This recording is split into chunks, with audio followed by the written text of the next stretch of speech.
go over it so there's a tongue sticking out, bottom. From underneath, come through the loop toward the top. Tighten. What's up here goes into in between the outermost layer and the next layer. And then you just bring it to the back. That's it. That's kaku-obi. That's obi. Hakama.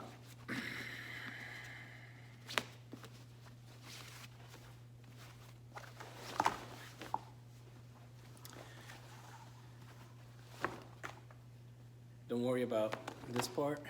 Go to the front. Stick your foot in, legs in. Goes above the obi.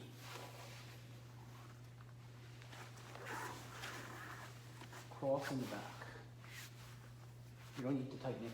Cross in the back above the obi. Then bring it down. The himo goes below the obi. Comes back. Now, a lot of times people would just cross in the center, right here. No good. Cross at your side, to your left side, where the sword will be.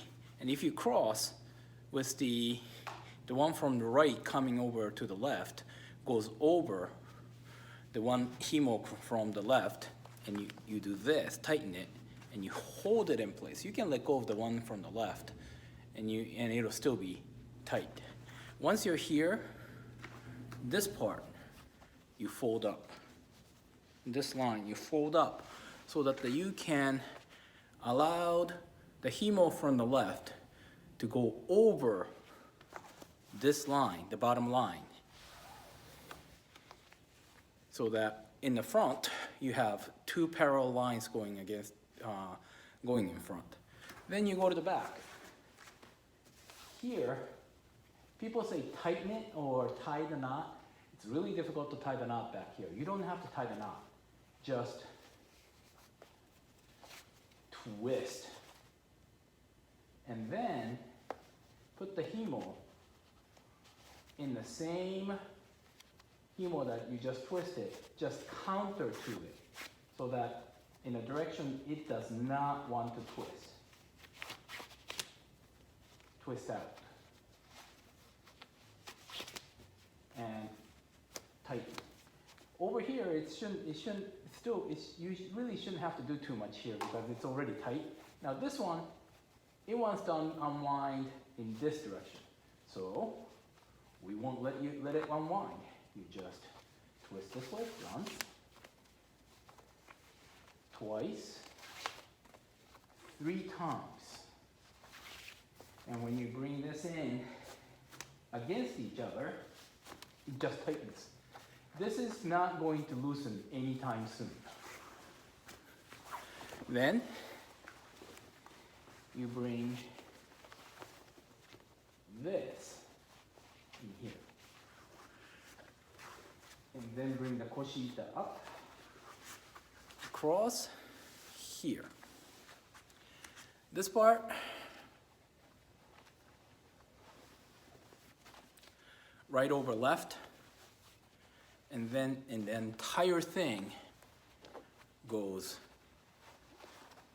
under the bottom himo. Still right over left. What came from the right now flips upward at the himo, bottom of the himo. It just folds up so that the himo going toward the left is parallel to the ground.